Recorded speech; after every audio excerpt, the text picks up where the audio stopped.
पल पल करें पुकार,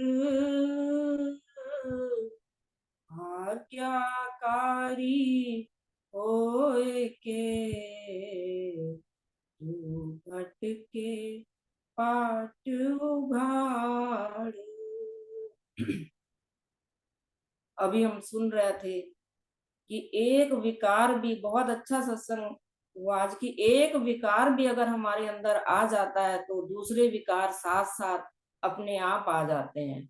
सबसे बड़ा विकार हमारा अहंकार है। अगर वो आ गया तो साथ साथ मैं लग गई कि मैं सब कुछ कर रहा हूँ, तो मेरा कोई कहना नहीं मानता तो क्रोध भी आ जाता है, इकट्ठा करने का लोभ भी हो जाता है।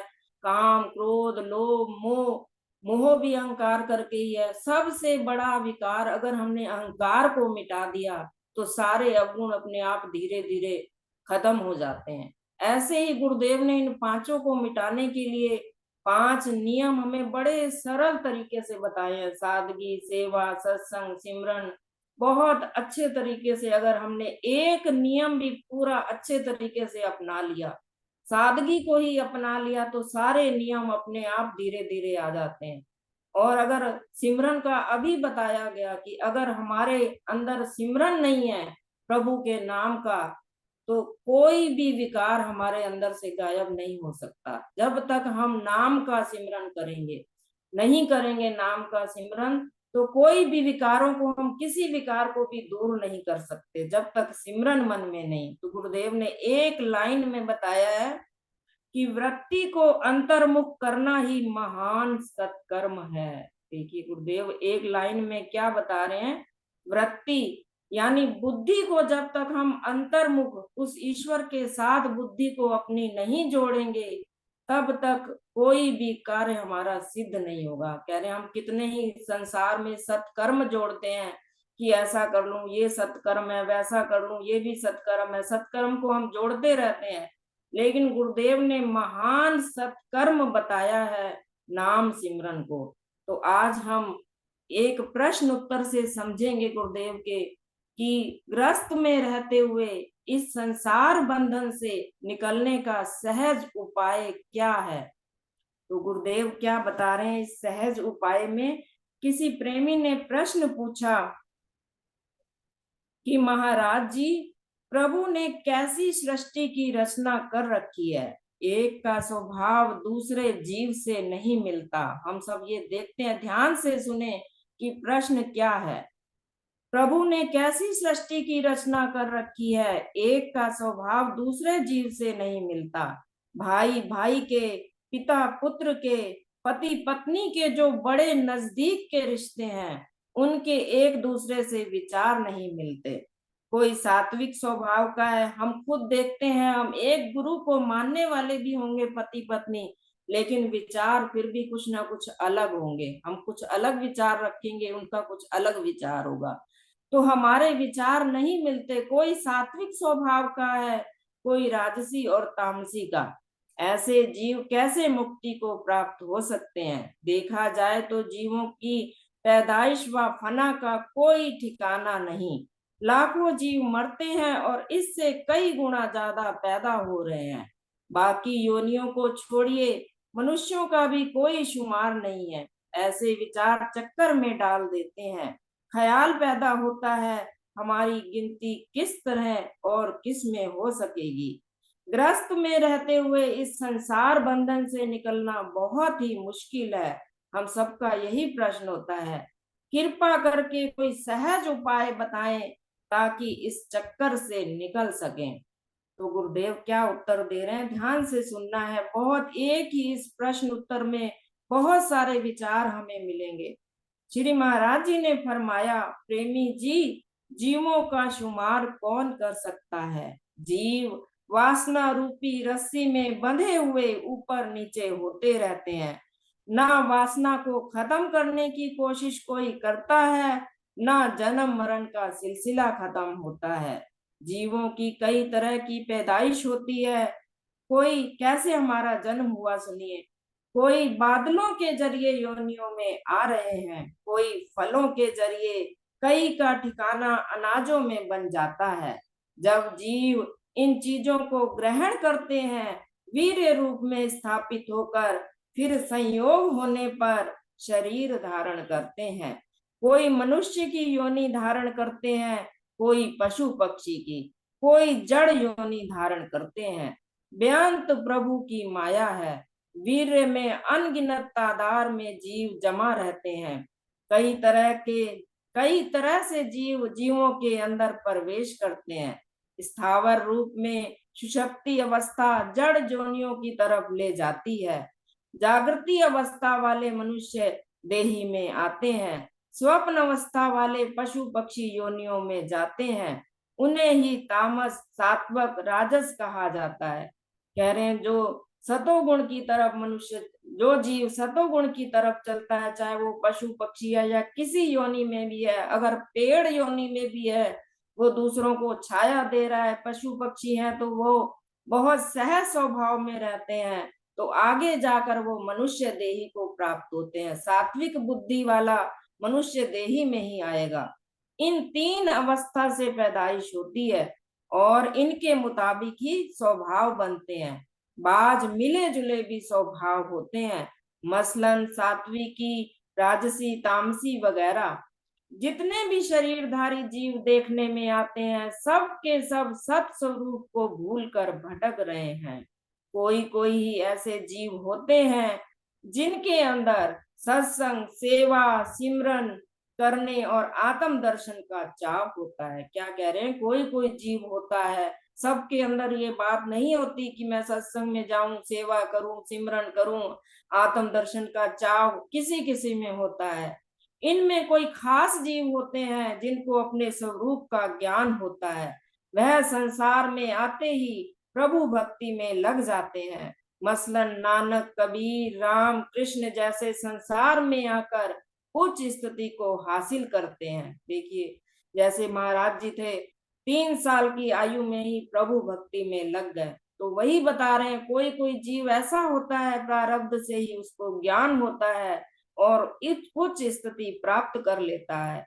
कई जन्म से ही राक्षस बुद्धि वाले होते हैं। कोई जन्म पैदा होते ही, देखिए, कोई सात्विक परिवार है, लेकिन कोई कोई उसमें ऐसा पैदा हो जाता है जो राक्षस बुद्धि का होता है। कई सात्विक जीव शुभ गुणों से संपन्न होते हैं और पैदा होते ही प्रभु परायण होकर विचरते हैं। सत्संग, अच्छे पुरुषों की संगत मिल जाए तो उनको रंग लग जाता है। जिनको अपने स्वरूप का बोध करने का शौक होता है, वे हमेशा अच्छे रास्ते पर चलते हैं। जिनको चाह होती है तो वो अच्छे रास्ते पर चलते हैं, जिस रास्ते पर सत्पुरुष चलते आए हैं। कई राज भी भोगते हैं और अपने स्वरूप में भी स्थित रहते हैं। राम, कृष्ण, जनक, ध्रुव, प्रहलाद, इक्ष्वाकु वगैरह ब्रह्म पद को प्राप्त कर विचर चुके हैं। कई जीव अच्छी संगत में रहकर मोह माया के चक्कर से निकलने की कोशिश करते रहते हैं। जो सत्संग से जुड़े रहते हैं, सेवा करते हैं, सिमरन करते हैं, तो वो माया के चक्कर से निकलने की कोशिश करते हैं। आत्म सत्ता का अनुभव करने के लिए दिन रात अच्छे विचारों में लगे रहते हैं। शुभ निष्काम कर्म आत्म अनुभवता के लिए यत्न करते हैं। उनकी सद्भावना ही उन्हें परम फल देती है। सद्भावना ये ही है कि मैं क्या हूँ, ये जग क्या है, ईश्वर क्या है, आत्म और जिस्म में क्या भेद है, यह गुरुमुखों का मार्ग है। ऐसे जीव मौत को किसी समय नहीं भूलते। जो अपनी आखिरत को भूल जाते हैं और भोग पदार्थों को प्राप्त करने की चिंता में मगन रहते हैं, वह ही कुएं के टिड्डों की तरह कर्म चक्र में घूमते रहते हैं। जब तक ऐसी तड़प अंदर ना हो जब तक ऐसी तड़प अंदर ना हो जैसे मोर को बादलों की, चकोर को चंद्र की, तब तक आत्मबोध नहीं होता। जब तक हमारी पक्की लगन नहीं होती, जब तक ईश्वर से प्रेम पक्का नहीं होता, चाहे हम कितने भी सत्कर्म कर लें, हमें मुक्ति प्राप्त नहीं होगी। उसके लिए हमें सिमरन में बैठना होगा और ईश्वर को प्राप्त करने के लिए उसी से प्रेम करना होगा। और जीव चंद्र चकोर को चंद्र की तब तक आत्मबोध नहीं होता और जीव वासना रूपी गड्ढे में पड़ा रहता है, वैसे शरीर और आत्मा, आकाश और महाआकाश में कोई भेद नहीं। इसे सत्पुरुष ही जानते हैं। जैसे लकड़ी में आग, दूध में घी, फूल में सुगंधी है, वैसे ही वह सत्य संसार में मौजूद है। आम संसारियों की ऐसी स्थिति नहीं होती। आत्मसत्ता मनुष्य, पशु, पक्षी, जड़ पदार्थ सब में मौजूद है, मगर इसे अनुभव करने के वास्ते अति त्याग वैराग्य की जरूरत है। ऐसा करने से शोक रहित अवस्था को प्राप्त होकर निर्मल सम शांत अवस्था को अनुभव किया जा सकता है। संसार में बड़े धीरज से विचरने वाले सात्विक जीव सद्बुद्धि द्वारा परम आनंद को पाते हैं। परम पद की इच्छा रखने वाले अधिकारी बहुत कम होते हैं। आम जीव संसार की चहल पहल देखकर मोह वश होकर मरते खपते रहते हैं। ऐसे जीवों की भी कोई शुमार नहीं। वृत्ति को अंतर्मुख करना ही महान सत्कर्म है। कह रहे हैं सबसे जो लाइन इसमें आती है, एक ही लाइन आ रही है कि वृत्ति को अंतर्मुख करना ही महान सत्कर्म है। हम कितने भी सत्कर्म कर लें, सबसे महान कर्म क्या है? सिमरन करना, अपनी बुद्धि को ईश्वर के साथ जोड़ना। जिस तरह सूरज के उदय होने पर सब प्रकार के संसार का दृश्य नजर आने लगता है, उसी तरह आत्मनिध्यास से अंतर्विखे यथार्थ ज्ञान जब प्रकट हो जाता है, उसे ही सारे खेल का पता लग जाता है। हर समय सत्संग और विवेक द्वारा गुरु वचनों और सत्पुरुषों के वाक्यों पर विचार करें। कह रहे हैं हर समय सत्संग में बैठें, कुछ भी पढ़ें, उससे विवेक प्राप्त करें और गुरु वचनों और सत्पुरुषों के वाक्यों पर विचार करें। नफरत और तासुब वगैरह को बिल्कुल नजदीक न आने दें और ऐसी दृढ़ता धारण करने से कि उस आनंद को प्राप्त करना है, जीव अवस्था इस अवस्था को प्राप्त कर सकता है। सत श्रद्धा, सत विश्वास और निर्मल वैराग्य द्वारा आवागमन के चक्कर से छूट पाई जा सकती है। क्या साधन बता रहे हैं गुरुदेव? मनुष्य जन्म में आकर ग्रस्त जीवन में हम कैसे निकल सकते हैं बंधनों से? तो कह रहे हैं सत श्रद्धा को अपनाना होगा, सत विश्वास करना होगा, निर्मल वैराग्य धारण करना होगा और उस ईश्वर के साथ जुड़ना पड़ेगा। बस एक सहज उपाय है कि नाम सिमरन करें। एक संत के पास एक व्यक्ति आया और दंडवत प्रणाम करने लगा। उसके कमर में दर्द थी। कहने लगा कि आप आशीर्वाद दो, मेरा कमर दर्द सही हो जाए। तो उस संत ने क्या कहा? उसने कह दिया कोई आशीर्वाद यहाँ से मिलने वाला नहीं है। तेरे प्रारब्ध में अगर दर्द लिखा है तो उस वो दर्द सहना पड़ेगा। पहले अपने माँ बाप की सेवा करो और सिमरन करो उस प्रभु का, और दूसरों पर अब दूसरों को खुश करो। अपना जो खुशी है वो दूसरों को समर्पण करो। तो जब प्रारब्ध कटेगा तब तेरा ये दर्द अपने आप ठीक हो जाएगा।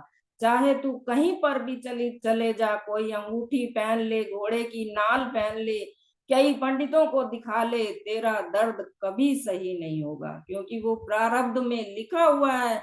जब तक तेरा प्रारब्ध में दर्द है तब तक तुझे भोगना पड़ेगा, और जब कष्ट कट जाएगा तो तू सही हो जाएगा। ऐसे ऐसे हम किसी को आशीर्वाद नहीं देते हैं। उसके लिए, उसको काटने के लिए तुझे क्या करना होगा? सिर्फ उन्होंने दो ही चीजें बताई। एक तो माँ बाप की सेवा करो, दूसरों के दुख को दूर करो और नाम सिमरन करो। यही औषधि उन्होंने बताई। तो कह रहे हैं सत श्रद्धा, सत विश्वास और निर्मल वैराग्य द्वारा आवागन गमन के चक्कर से छूट पाई जा सकती है। साधन कोई भले ही जानता हो, अगर चित्त में त्याग वैराग्य की कमी है तो कभी भी सतमार्ग में आगे नहीं बढ़ सकता। तो इस लाइन का अर्थ क्या है कि हम पढ़ते भी अगर अच्छा है, सुन भी लेते हैं, सब कुछ कर लेते हैं, लेकिन अगर चित्त में त्याग और वैराग्य नहीं है, कुछ हम छोड़ नहीं सकते अपना स्वार्थ और उस ईश्वर से प्रेम नहीं कर रहे हैं तो हम आगे नहीं बढ़ सकते। भले ही चतुराई द्वारा बातों से दूसरों को मोहित करें, मगर अपना चित्त परम स्थिति से खाली रहता है। एक रोज असलियत सामने आ जाती है। सच्चे जिज्ञासु को किसी समय ठोकरें खाने पर प्रभु आप ही सत्पुरुष से मिला देते हैं। कह रहे हैं जो सच्चा जिज्ञासु होता है, किसी समय जब उसको ठोकर लगती है तो जो सत्पुरुष होते हैं तो वो प्रभु अपने आप ही सत्पुरुष से मिला देते हैं। देखिए, कहने का भाव ये है कि जब तक हमारे अंदर त्याग और वैराग्य नहीं है और उस प्रभु से मिलने की तड़फ नहीं है और ये गुण नहीं है अंदर जो गुरुदेव ने बताए, तब तक हमारा कुछ नहीं बन सकेगा। चाहे हम कितने भी नियम अपना लें, कितने भी व्रत अपना ले। एक प्रेमी ने व्रत के बारे में गुरुदेव से पूछा कि गुरुदेव ने पूछा कि व्रत क्यों रखना चाहिए, तो उस प्रेमी ने कहा कि अभ्यास में लाभ के लिए। तो गुरुदेव ने फरमाया कि जहां से संकल्प उठ रहा है जब तक तू उसे काबू नहीं कर सकता तो मौन व्रत रखने का क्या फायदा। जिस तरह लकड़ी का स्वभाव है, जब तक ऐसा स्वभाव नहीं बनाओगे तब तक मौन वृत्ति नहीं हो सकेगी। इसे ही काष्ठ मौन कहते हैं। जब अभ्यास करते हो मन को भटकने ना दो, ये ही मौन हो जाएगा। अगर इस दौरान मन में संकल्प विकल्प चलते रहे तो ये ही पाखंड का रूप है। फजूल बोलना बंद करो, मतलब की बात हुई तो कर ली। ज्यादा से ज्यादा समय अंतर्मुख होने में लगाओ, सहज भाव ही मौन बना रहेगा। जाहरी मौन व्रत की कोई जरूरत नहीं। अगर मौन रखना चाहते हो तो झूठ बोलना बंद करो, यानी झूठ ना बोलने का व्रत रखो। जब हम आपस में बैठे तो संकल्प लें कि झूठ नहीं बोलेंगे, मौन व्रत। ऐसा कदम उठाना चाहिए जिससे लाभ हो। ऐसा नियम धारण करना चाहिए जो सारी जिंदगी निभाया जा सके। कोई प्रोग्राम निश्चित करके उसको छोड़ देना ठीक नहीं। इससे बेहतर ये ही है कि ऐसा प्रोग्राम बनाया ही ना जावे। मनुष्य जामे में जीव मानसिक शुद्धि के वास्ते संसार में आता है, मगर भूल में पड़कर शारीरिक सफाई व बनावट सजावट में लगा रहता है। शारीरिक यानी तन की सफाई की हद निश्चित होनी चाहिए और मन की सफाई में वक्त देना चाहिए। जिस काम के करने से जमीर रोके वह नहीं करना चाहिए, वरना नुकसान होता है और दुख होता है। कर्म शुद्ध करो, जो कर्म करना हो सोच विचार कर करो। मजहबी झगड़ों से बचो, हिंदू मुसलमान में भेद मत जानो। महामंत्र का उच्चारण करना जरूरी है। मन पवन और नाम का बंद, यानी जब श्वास और नाम में ध्यान लगाकर साधन करोगे खुद ब खुद सब ठीक हो जाएगा। गुरुदेव क्या कह रहे हैं, महामंत्र का उच्चारण करना जरूरी है। मन पवन और नाम का बंद, यानी जब श्वास और नाम में ध्यान लगाकर साधन करोगे खुद ब खुद सब ठीक हो जाएगा। तो हमें इस प्रवचन में प्रश्न उत्तर से समझना है कि हमें ग्रस्त में रहते हुए कैसे हम संसारिक बंधनों से छूट सकते हैं। विचार करना है बार बार। कोई गलती हो तो क्षमा कीजिएगा। समय हो गया है। ओम ब्रह्म सत्यम सर्वदा।